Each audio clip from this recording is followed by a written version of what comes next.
Hello, my name is Francis Bradley and I'm the President and CEO of the Canadian Electricity Association. Thank you for joining us today to hear discussions from members of our Board of Directors and CEA's leadership team on the state of Canada's electricity industry in 2021. Back in February 2020, virtually nobody, with the exception of Bill Gates in his now famous March 2015 TED Talk, would have predicted the arrival of and resulting devastating global impact of COVID-19.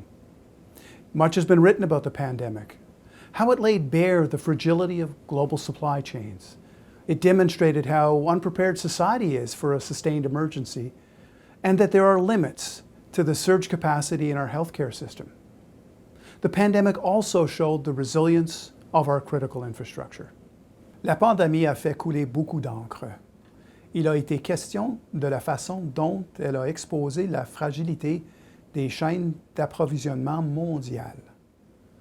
On a expliqué que la pandémie montre à quel point la société est mal préparée pour faire face à une situation d'urgence de longue durée.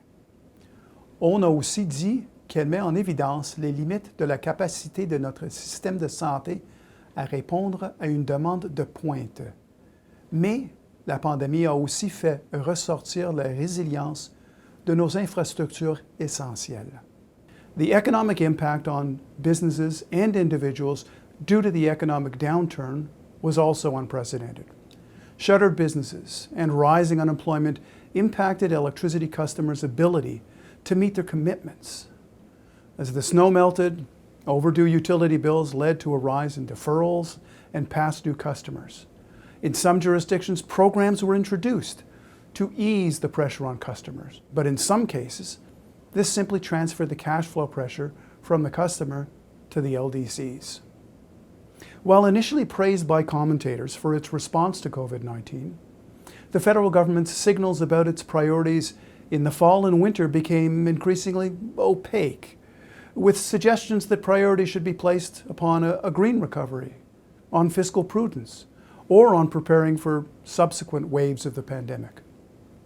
The good news about the rollout of vaccines, initially met with significant relief across the country, has since been tempered due to concerns about the availability of supply sufficiency and tempering vaccine skepticism in order to ensure eventual herd immunity.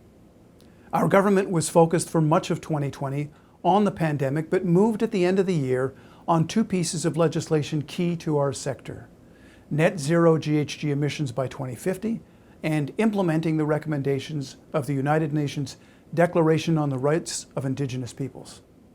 And so, like the government, our industry is looking forward. We're ready to renew, to return to work we were doing before the world stopped. We're ready to build back better. Today you'll hear reflections on 2020 and how this changed forever the way our businesses operate. Aujourd'hui, j'ai invité quelques membres de notre conseil d'administration à se joindre à moi pour réfléchir à la pandémie et aux leçons que nous en avons tirées et pour en discuter. Après cette discussion, nous nous pencherons sur les mesures prises par le gouvernement afin d'atteindre la carbone neutralité.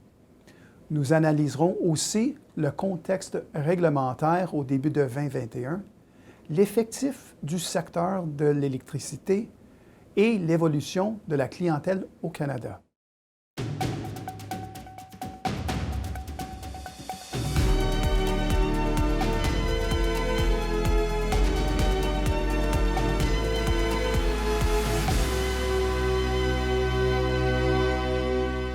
Without further ado, please welcome the President and CEO of Manitoba Hydro, Grewal, the President and CEO of Hydro Ottawa, Bryce Conrad, the President and CEO of Altalink, Thon, the President and CEO of Evolugen, Josée Guibord, and the President and CEO of Nova Scotia Power, Gregg.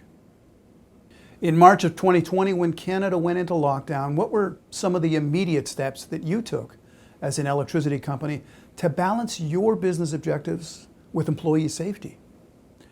Jay, do you want to give us the Manitoba Hydro perspective? Well, it's a good question. And, everybody on this call, we're all essential services. So it was critical that we continue to serve our customers.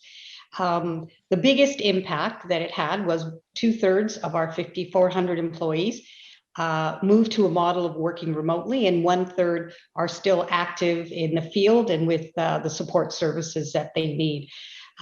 Critical was building in redundancy, and redundancy not only from the perspective of having access to materials and PPE, but redundancy in terms of if there was ever an outbreak in any particular area that was critical for the 1/3 that were still serving our customers on the front line, that we had redundancy built in so that we could shift work crews, whether it's in system operations, whether it's in the warehouses and the like.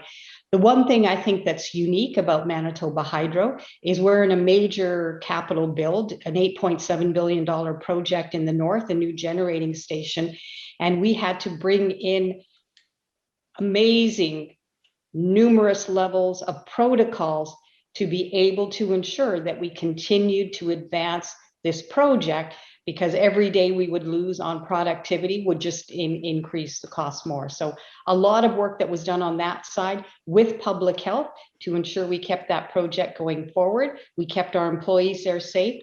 And just as importantly, we kept the communities in the north safe. Peter, what's the view from Nova Scotia Power? Yeah, very similar story to Jay's. I think we probably have similar stories to tell. So we focused, on office employees. How do we quickly get them home with connectivity to the office? And that's not only laptops, iPads, but it's also VPN, secure VPN access. And then the protocols for our transmission and distribution workers going down to single occupant and vehicle, and making sure we could augment the fleet to get employees to work sites. And then, unique protocols for each of our generating stations, which has a different design. And so space was limited. So, putting up temporary barriers, making sure we had access to all the appropriate PPE.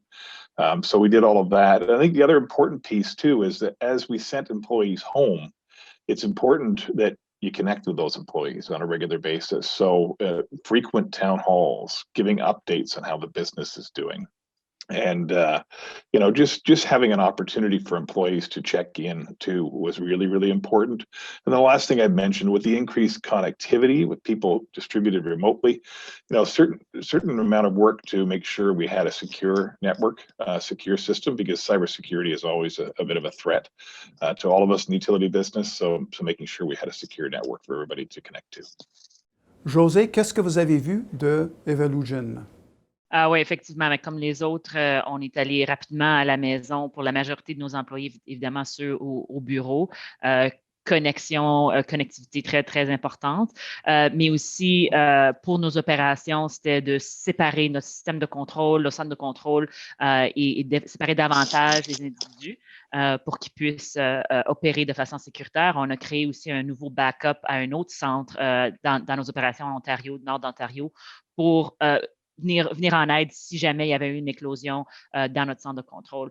Aux opérations, on était quand même chanceux d'être capable d'aussi séparer les équipes et même mettre les équipes en stand-by à la maison durant certaines périodes de temps, donc dans des shifts. Donc, ce qui voulait dire qu'il y avait des employés à la maison qu'on n'utilisait pas, mais qu'on payait quand même, parce qu'on voulait juste minimiser le risque autant que possible. On a fait la même chose du côté trading. Évidemment, on est une entité globale, donc la coopération et les appels pour les groupes et essayer d'apprendre d'un et l'autre autant que possible, des appels fréquents pour essayer de gérer tout ça ensemble et en collaboration, c'était très important également. Bryce, what about the story from Hydro Ottawa? Yeah, I mean, not to repeat the same thing that everyone else has already said, but we did a lot of the same things. The one thing I'd point out, and I'm sure my colleagues are the same way, is this didn't just happen to us on March 15th. In the case of Hydro Ottawa, we were tracking this. We initiated our business continuity plan. I think the second week of January, we started tracking this coming across and started to sort of put in place protective measures, et cetera, et cetera. So, when it finally came down to the point where we needed to shut down and send people home, we had plenty of time to get ready. So my guys weren't out at Best Buy picking up laptops. We had everything we needed to go home. So much like the rest of the folks on the call, we sent our employees home. We made the decision one day, sent them home. Effectively, they're all working remotely the next day with no issues. Our operations crews were reprofiled so that we, as Josée said, we're literally protecting, when they were home and not working, we were still making sure that they were protected and safe.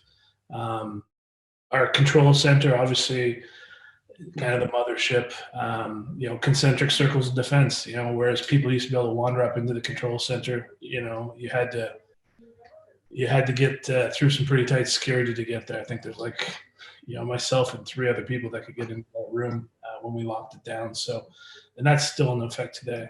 And the other point I make is, with everybody working from home, the everyday average outage became that much more of a problem, right? So you stopped doing, effectively planned work. We started doing just emergency response because, a 3-hour outage when you're in the middle of the day at work is no problem, but a 3-hour outage when you're working from home and your kids are, scrambling for Wi-Fi is a real problem. So, but it's worked well for us. We have permanently shifted how our organizations operate. What is the one story you will tell 20 years from now about a pivotal change made during 2020 that is still relevant? Scott, what's the AltaLink view? That people won't know how to get off mute on a Zoom call, I think will be the number one thing that we'll all remember. That's right. But you know what? I think it's amazing. You've got leadership across a lot of companies, not just in the electricity sector, but let's just say is generally older than 40 years. And if you would have told us that we could do what we can do remotely, many of us would have, but we've been on a spectrum, but we wouldn't have believed it. And I think it's forever will change how we run our businesses, the fact and how we work together as teams. Now that said, I think it will end up becoming some kind of a hybrid because there's nothing that replaces face-to-face for a whole bunch of things that are much more effective. So I think that's the one thing that I would take away is that I think it'll forever change how we work together, and it's not going to be just all work from home and all work in the office. That we'll end up with some kind of a blend here at the end of the day. And I know you only asked for one, but I think the second one is the one that Peter talked about. Whether they like it or not, my field employees, I can have a video chat with them in a substation shack now, and it's great to be connected, to hear directly from them about what's going on, what's in their way, and how we can help them do their jobs better, and then hopefully I can provide them some context as well. But that interconnectedness with the front line is going to forever change, I think, how we operate. Josée, qu'est-ce que vous avez vu de Evolugen? Ben, je pense pour moi, c'est un peu que c'était la communication et la collaboration, comment important que c'est. Puis que c'est pas nécessairement si facile, puis que la connectivité est tant bien importante. D'arracher le pansement, c'est facile, mais de s'assurer qu'après qu'on fonctionne bien, puis que la blessure est guérie, puis qu'on repart. Je pense que c'est là qu'on va se rappeler de OK, on est tous partis à la maison. Rapidement, we all went home.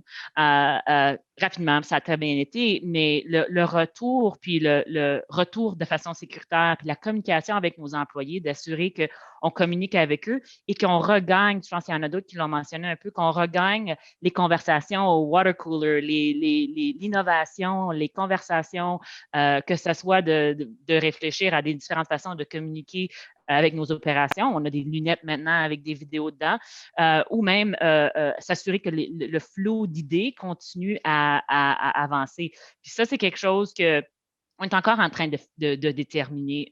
Puis il ne faut pas l'oublier de cette progression-là. Elle va prendre un certain temps, mais que la communication est importante et qu'on va se rappeler de comment on est venu à bout de repartir, que ce soit les projets qui appuient aussi dans nos opérations. On a arrêté, on les a repris en Q3. On a essayé de protéger les communautés.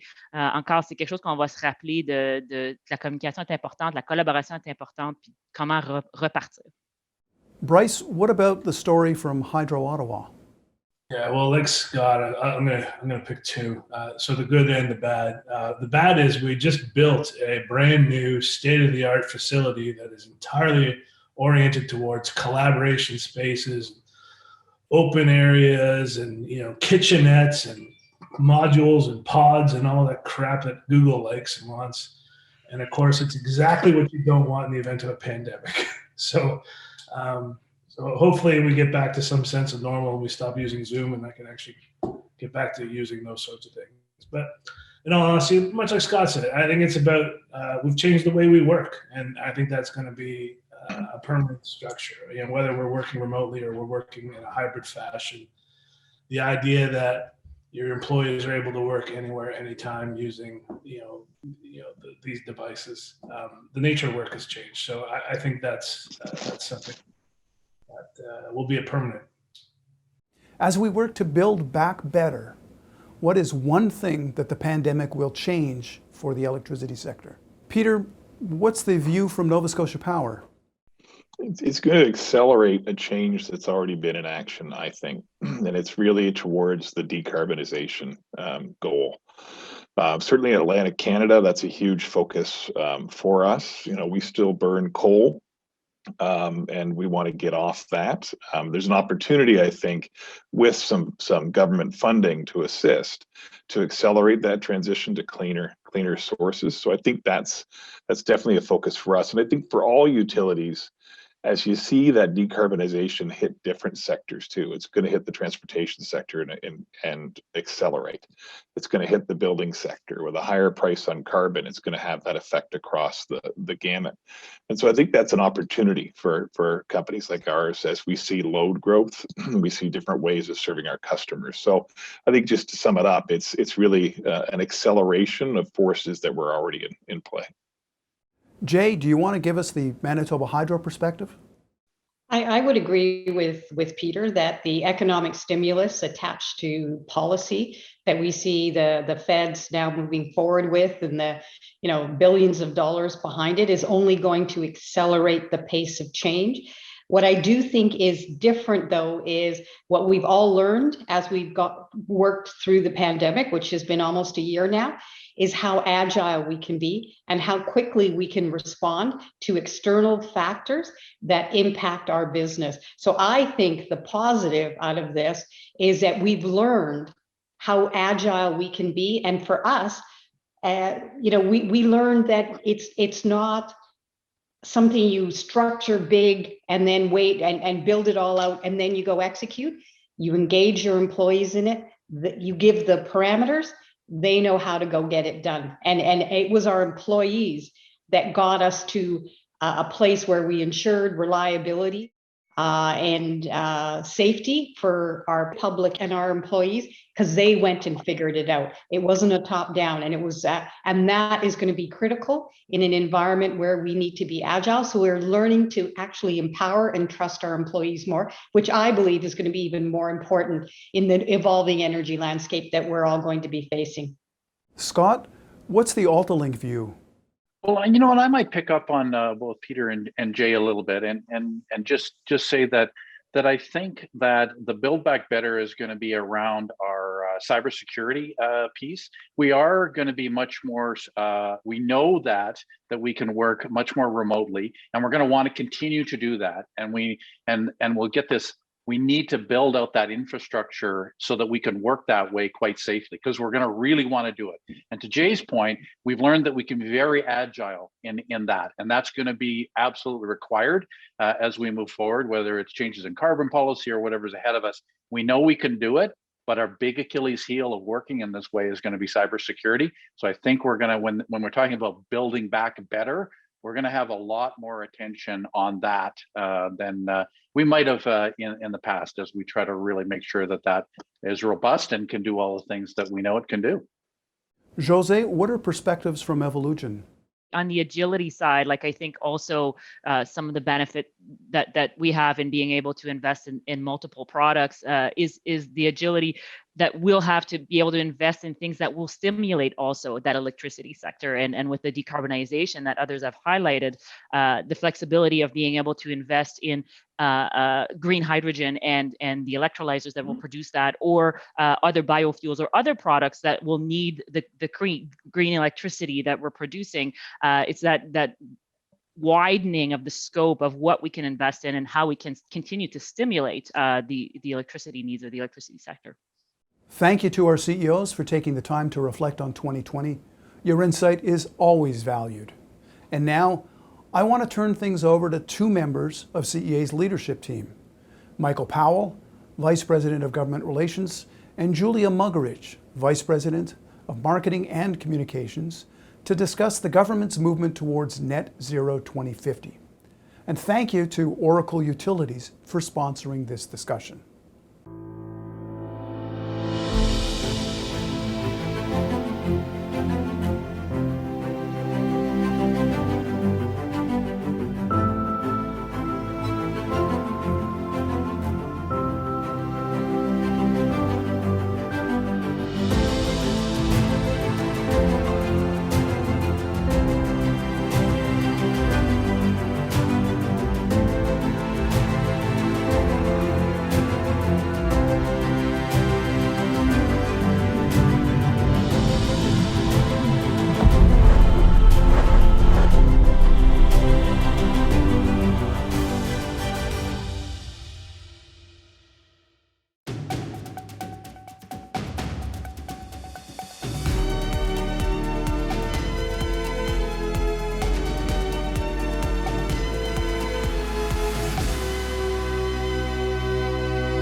Thank you to our sponsor, Oracle Utilities.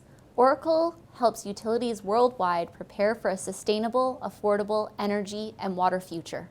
Their mission-critical solutions help improve customer service, network operations, asset management, field services, and energy efficiency so that you can deliver the essential services you provide to your communities every day. Hi, Julia. How are you? I'm good. How are you today? We're in the same place. It's so weird, but we're at least 6 feet apart. We are. 84 inches, in fact. It's nice that none of this conversation is happening through Microsoft Teams. Indeed. I think today we're going to be talking about net zero by 2050, but before we do that, I think we should acknowledge these awesome new mugs that we have.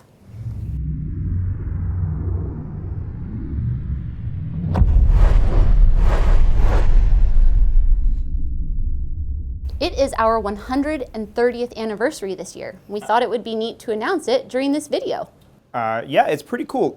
We must be just about the oldest trade association in Canada at that point. 1891. There wasn't even a railway back then, I don't think. As far as we can tell, we may be the oldest association in Canada, but these things aren't documented. Mm-hmm. But mugs are. So net zero. Net what do you zero. want to know? I think what we should do is talk about what net zero by 2050 means. Yeah, it's funny because it's all the buzz, but no one ever stops to talk about what it actually means. So it's pretty straightforward. The idea is that by 2050, the year, that Canada or whoever would not put any more carbon dioxide or other greenhouse gases into the atmosphere than they're taking away. So, not quite the same as not emitting anything, but acknowledging that, we'll have to burn fossil fuels here and there, but we're absorbing the equivalent of that CO2 or whatever elsewhere. So net zero by 2050 is one of our solutions on with the problem of climate change. Yeah, so if the problem of climate change is all the greenhouse gases going into the atmosphere, the first step is really stop putting any more in. And so that is the goal. And then eventually, depending on where you look, part of that would probably mean, even in reducing where that is. Right now, Canada emits, a little more than 700 megatons of carbon dioxide each year. Getting down to zero from there, even as the population grows and the economy grows, is going to be a challenge. For us and our sector, what that means is how can we use electricity to address some of these challenges? In Canada, 82% of the electricity we have is already generated by non-emitting sources, mostly hydro, but also nuclear and wind and solar. we have reduced our emissions by more than 40% since 2005. That's a good start. But the government has figured that in their climate plan that they announced in December of last year, that to get to net zero, we're going to need 2 to 3 times the amount of electricity that we have today. So it sounds like we need to start talking about electrification. That is what it is. And so I guess it's a chicken and egg problem. How do you make all this electricity and where is it going to go? Some of the stuff with electrification is going to really rely on things that we've already would recognize in our daily lives. So more EVs, shifting from different kinds of heating to electric heat, whether it be air source heat pumps or whatever. Buses, transit, you name it. Other stuff we'll have to figure out as we move forward. The really interesting thing, though, will be the kinds of technologies that are just emerging so that we're able to create energy in different ways. Hydrogen is a good example of that. I think as we move towards 2050, we'll see more things powered by hydrogen that is made with non-emitting sources, including electricity. It's great to see that the government also introduced a hydrogen strategy back in December of 2020. Yeah, they had a real flurry of announcements at the end of the year. It's almost like something else was going on through the rest of the year. But I think the big thing with a lot of these announcements is that they're the first step down a longer path. Things like hydrogen, we could talk about small modular reactors, so smaller nuclear reactors. We could talk about carbon capture and utilization. All of these are new technologies. And for us to hit these farther out goals, we're going to need to make sure that they develop into a way that is commercially viable and sustainable and economical. And announcements for strategies and plans are good, but it's how do we take them from where they are now and seize the opportunity and turn them into something that people can actually use. We have 40 members from coast to coast to coast that represent the entire value chain of electricity, as you know, from generation all the way to the customer. What is the one thing we should really be advocating for right now from the government? Well, we talked about some, future opportunities. I think one of the things that we really need to focus on now is how we can best use the technology that's already here. How do we take advantage of the electricity we already produce and the opportunities to move things forward? And I think what we really need to start with that is a national electrification plan. In 2018, the federal government and the provinces committed to a framework for a clean electric future. And unfortunately, that ideal went mostly the way that most federal provincial things go. I think, and we've seen bits of it evolve since then. So we've heard talk of the Atlantic Loop, which would connect clean power within the Maritime and Atlantic provinces, some connections between the Prairie provinces and so on. But how do we fit all these pieces together so that we know where we're supposed to go, where the needs are, and how we can get there in a way that is most efficient, both in terms of reliability, so we know the power is always there when you need it, but also in a way that reflects best value for the customer. Because at the end of the day, someone has to pay a bill. All right, so it sounds like our first step is the development of an electrification strategy as we move towards net zero by 2050.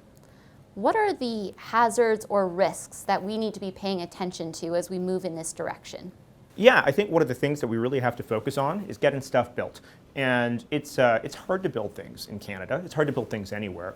But if we're going to double or triple the amount of electricity that's produced, whether it's with new generation or transmission or figuring out how we're able to make investments in the local distribution system, those are all things that are hard problems that we need to address and really stay laser focused on advancing these things. I think the second thing is, and it's a weird risk to say, but there's an opportunity in all of this. The opportunity is that it's easy to think of this transition as a hardship, but I think it's the better way of thinking about the energy transition is an opportunity.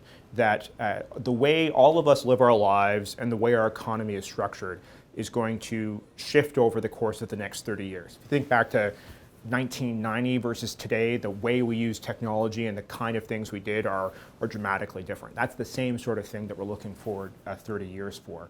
And so how can we make sure that as we build out a system that is clean and affordable and reliable, that we're doing so in a way that makes sure that we're building the kind of jobs that will make the system work now and into the future, and making sure that we remain the sort of prosperous country that we want to be. And of course, we can't forget about the Canadian customer.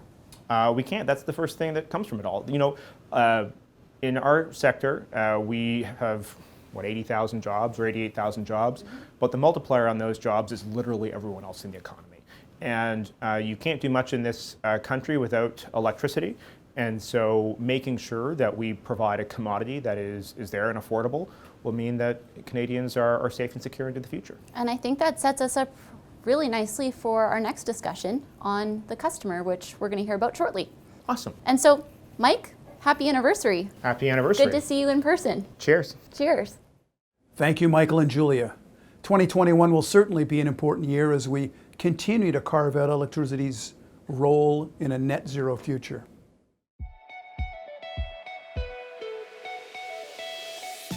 Electricity is transforming every aspect of Canadians' lives. CEA members are Canada's largest electricity providers. The CEA Corporate Partner Program is your opportunity to connect to our members through in-person and virtual events in our many marketing channels. You'll gain access to decision makers across the entire electricity value chain, from generation through to the end customer. Contact us about becoming a CEA corporate partner. Together, our future is very bright.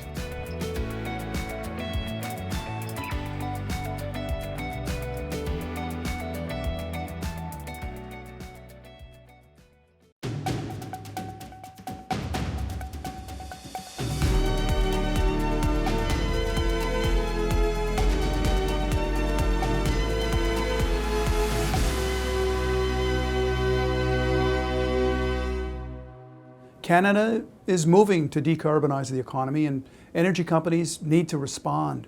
We need to ensure our companies exist in an environment where they're able to build and meet the increased load caused by electrification.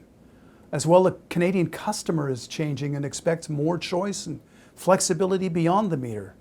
So I'm very pleased to introduce Keith Cronkhite, the President and CEO of New Brunswick Power, who will be interviewed by Channa Perera, Vice President of Regulatory Affairs here at CEA, to discuss the Canadian regulatory landscape in 2021.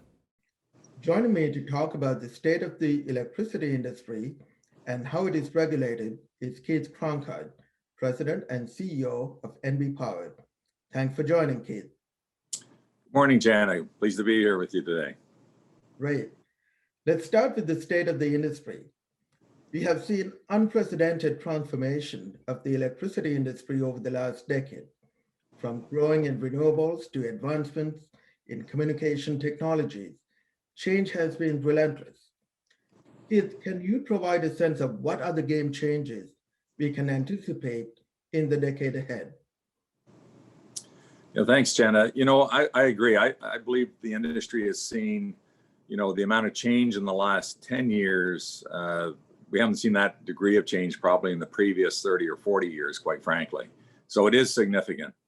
When we think about renewable energy and the surge we've seen in the uptake of that over the last number of years, I think over the next coming years, it'll be important that we figure out a way that we can integrate those renewables more seamlessly into the grid. The intermittency that occurs with wind and solar today is becoming more and more significant, and our ability to ensure that we do that seamlessly is going to be key to being able to integrate more renewables going forward. So there's no question that is going to be an absolute requirement. When we think about conservation and clean electricity, and how do we partner with our customers moving forward in distributed generation is going to be another key game changer, I would say, in that the customer normally in the past has been a recipient of electricity and they use it as they see fit. We're now seeing that changing in that customers will become more center in the conversation, whether it's through conservation methods that they may adopt, but equally as important as a distributed generator with solar panels or wind turbines within their local area. They're going to be a key part of that conversation moving forward. And behind the meter, the Internet of Things that is going on that will enable them to make choices about how they use electricity and who they partner with will be absolutely key. So, customers certainly are are wanting to be part of that dialogue and are going to be centric to the conversation moving forward. Absolutely. And we welcome that. Now, certainly a lot of changes in the air, Keith. So the industry continues to be regulated by provincial energy boards. Do you think the current economic regulatory frameworks are structured in a way that to support this long-term transformation? And in your perspective, what are some of the regulatory pain points? I think the short answer is no. And I think our experience through CanPut and dialogue with regulators right across the country is that, you know, they would openly admit, I think they're struggling with how do we transform or how do we oversee the transformation that's going on in the industry that allows utilities and instills confidence in the regulatory process or review and the decision making for customers that they are the right decisions. And I think they struggle with that. And I think for us, it's not about building a simple transmission line. While building a transmission line isn't always simple, or a generating plant. Those have been the decisions of the past that the regulatory process has, for the most part, overseen. The transformation that's going on, the digital transformation that's going on, is very difficult to say why. Why do you decide now that you need to make that change and that significant investment in order to prepare yourself for something that's coming 5 years down the road or 10 years down the road? And I think, you know, regulators struggle with that. I would say that the common denominator today is a conversation around how does it impact reliability or improve reliability? What is the business case or the business driver for some of those investments? And it's really, you know, breaking down that delivery chain within the utility system to say, this is the right investment for today, and this is why. And in some cases, it won't revert back to a business case at the end of the day. It'll be around reliability, or it'll be around an enabler for something else to occur that involves the customer that we talked about earlier. So I think that is a struggle for the regulatory conversation today.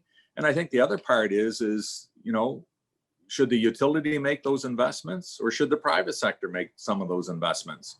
Which is, again, another area that in conversations with regulators today, they struggle with. And so I think creating a dialogue and exploring these things, I'll say more deliberately moving forward, is going to be key to solving how we move forward in that regulatory landscape.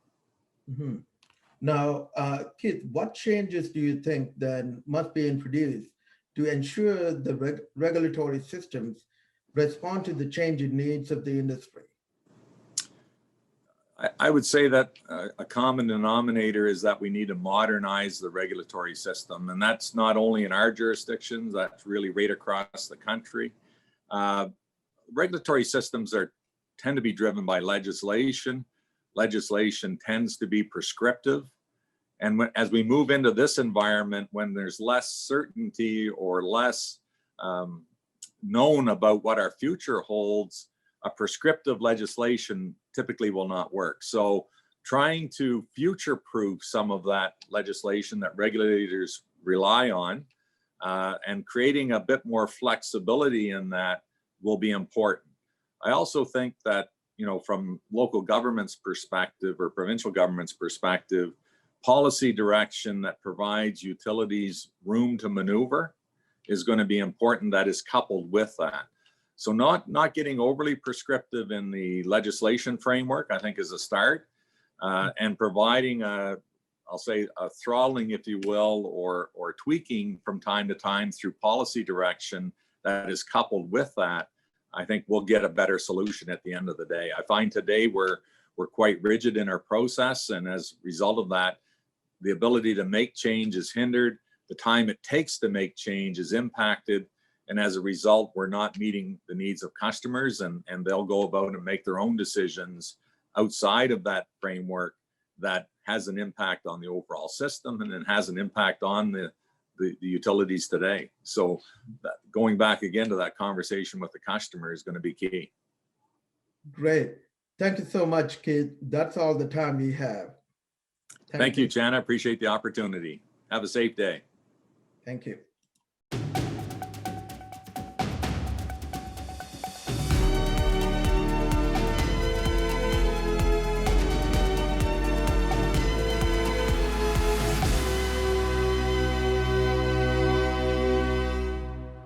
2020 was a year of social upheaval. Many Canadians shifted to a working from home environment, millions while balancing difficult family responsibilities. Others, our essential workers, continued to go into work every day and faced an onslaught of new health and safety precautions and concerns. A year in, and we're only beginning to understand the long-lasting impact this pandemic will have on our healthcare system and on all Canadians.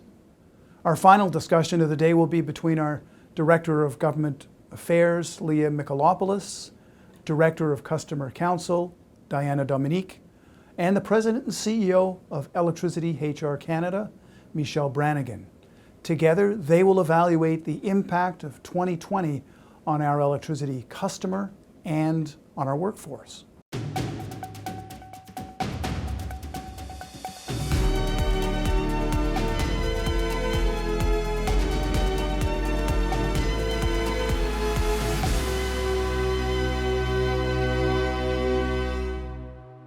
Hi, Diana. It's great to see you. Nice to see you, Leah. So, Diana, as we know, there's two types of customers. We have our residential customers and we have sort of our big businesses. So specifically, when we look back at 2020 and the pandemic, how have electricity companies responded to residential customers in 2020, making them feel like sure that they won't lose out on power? And beyond that, how have they responded more to our commercial customers in 2020 as well? Yeah, thanks, Leah. So members were really quick to respond to COVID-19 and both residential and commercial customers by doing immediate actions like halting disconnects and collections activities and offering flexible payment options and payment deferrals, and also halting planned work outages as well, and any maintenance. That was all stopped, but also setting up funds that are specifically targeted to residential customers. So one member set up a COVID-19 relief fund that targeted those customers who had lost a job because of COVID-19, and eligible customers were able to get up to 3 months of credit on their hydro bill. And what I've seen across the country as well is members really provided assistance through community organizations like the United Way, and also through food banks as well. Yeah, so they were really quick to pivot. And then for the commercial and industrial customers, our members have really a personal relationship with those customers, so they were able to reach out to them directly and provide more tailored assistance and see what their specific needs were. But similar to the residential customers, they did things like halt disconnects and connections and all planned work, and also set up things like provide the security deposits back to small businesses who had cash flow issues. And also one member utility had also a special relief fund where they can get up to 3 months of charges on their utility bill. Wow. So I think the pandemic has shown just how important reliable electricity is. So how do you think the pandemic might have shifted the way Canadians look at their local electrical utility? Yeah, so what we've seen in our 2020 National Customer Survey results is that these direct actions that I just mentioned really impacted customer satisfaction across the country. So things like we've seen a real gain in areas like brand trust, for instance, and caring for the customer, transparency. Another thing would be being a good corporate citizen, and also in consulting the customer before making any decisions. So members, I think, because they have been so proactive, those actions were really seen in results from 2020, and that people have a positive perception of their local utility. So Diana, customers have experienced a difficult year in 2020, and I think our members have responded accordingly. But with 2020 now behind us, we need to start thinking about the future challenges that customers might face. So what are some of those challenges, in your opinion, and how should utilities respond? Yeah, I think Well, the pandemic isn't behind us, so it's very much a challenge for everybody, including customers and our member utilities. For example, in the commercial and industrial survey, we saw that 81% of C&I customers feel confident that they can make it through the second wave of the pandemic, but 16% said that they do not. So this represents a huge challenge not only for our sector, but also for the economy at large.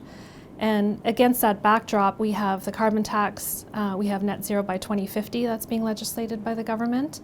So electrification is going to be a big piece of that. We have to understand what those implications are. So electrification on the grid, innovation, expanding the grid, and making sure that while we're doing all of this, that rates are affordable for the customer. So a number of challenges for our member utilities, but also a number of opportunities as well. So Diana, I'm glad you brought up the federal government because as the Canadian government starts to think about achieving net zero by 2050 and the decarbonization of the economy, what can we do to prepare Canadians for the possibility of changing prices? So I believe education is the key. Canadians generally don't understand the electricity system. They don't understand, I believe, how it's operated, how it's regulated. Canada has one of the cleanest electricity systems with over 80% GHG-free emissions, and I don't believe that's widely known by the Canadian public. Additionally, we have some of the lowest electricity rates among the OECD countries, according to IEA stats, and I don't think people know that either. So I think as a sector, we need to have a very strategic and concerted effort to educate customers, to educate the government, to educate stakeholders on all of the innovative things we're doing as an industry, and in terms of being net zero ready. And in fact, in our survey, 2020 survey, 3 out of 5 Canadians supported a shift to a greener economy, and a majority of those people were familiar with the electricity system. So what that tells me really is that education is the key. Great. Thanks, Diana. I think keeping customers top of mind is going to continue to be a priority for all electricity companies. Definitely.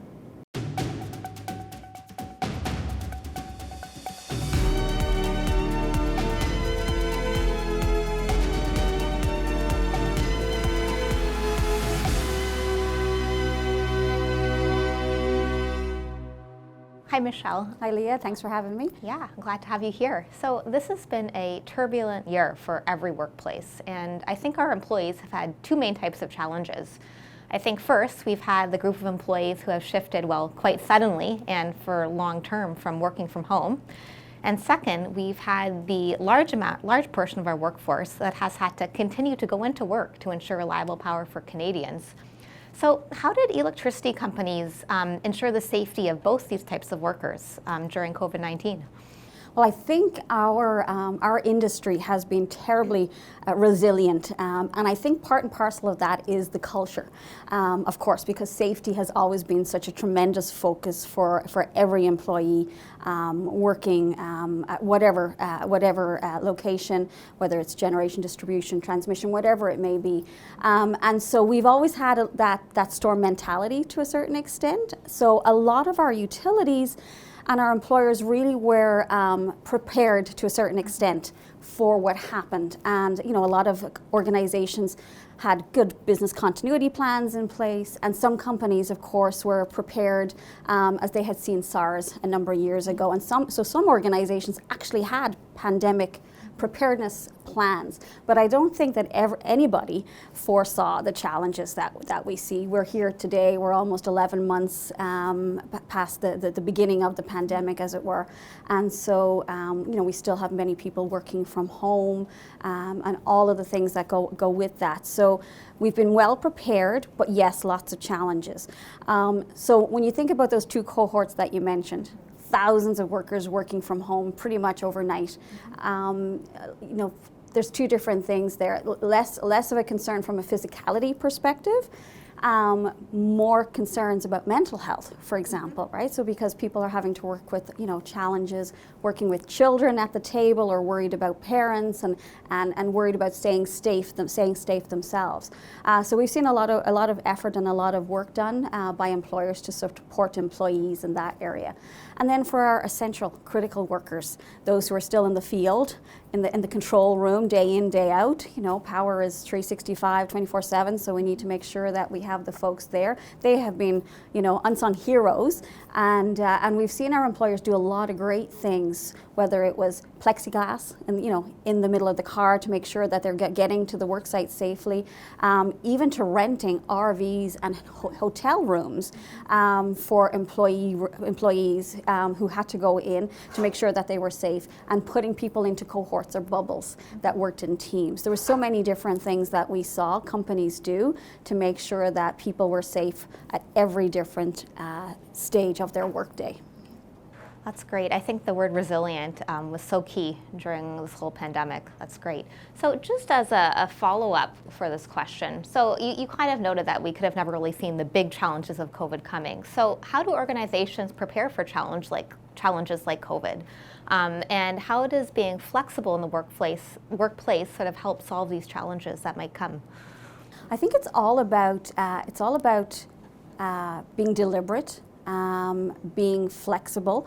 I actually think we're living in a major experiment right now, and it's going to be really interesting to see how these things roll over the next year. We're almost 1 year in. So what did that, working remotely, people working from home, what did that look like? Did people like it? Did people hate it? There's pros and cons to both, and I've heard employees and leaders talk about this.